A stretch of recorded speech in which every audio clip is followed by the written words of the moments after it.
Ration கடை இருக்கு தமிழ்நாடு முழுதும். இந்த ரேஷன் கடையில சரிவர பொருள் கிடைக்குதா அப்படின்னா இல்ல.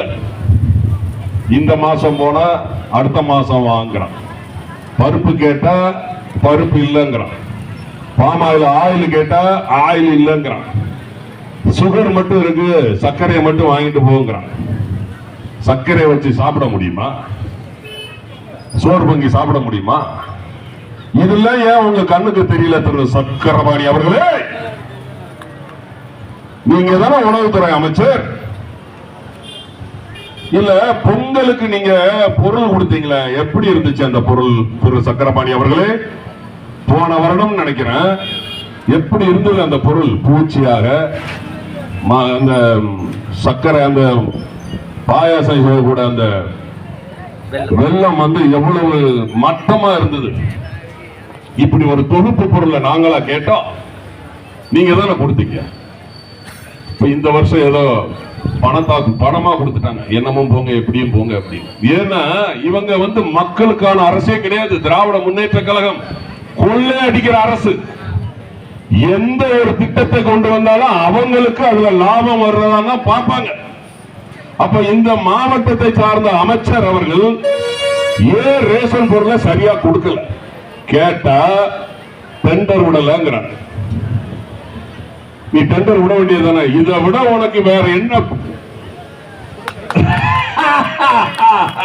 வார்த்தையில சொன்ன வழக்கு, சைகையில சொன்ன வழக்கு கிடையாது. ஐபிசி 511. இதை விட உனக்கு என்ன வேலை? உனக்கு ஸ்டாக் இல்லன்னு தெரியுதுல்ல? ஸ்டாக் இல்லன்னு தெரியுதுல்ல? அப்ப அந்த ஸ்டாக் டெண்டர் விடணும்ல? உனக்கு என்ன வேலைங்க? அதை செய்யணும்ல? உனக்கு தான் அந்த வேலையை விட்டு நடிகைகளை பாக்குற வேலையா இருக்க. ஏன் நான் சொல்லலப்பா, பத்திரிக்கை சொல்லுதுப்பா. நான் சொல்லல. எல்லாத்துக்கும் ஆதாரத்தை வச்சுதான் பேசிட்டு இருக்கான். நீ எங்க வேணாலும் போ. பெயில்னு ஒண்ணு இருக்கு, ஜெயிலுன்னா பெயில்னு ஒண்ணு இருக்கு. கேப்டன் எங்களை அந்த மாதிரி தான் வளர்த்திருக்கிறாரு.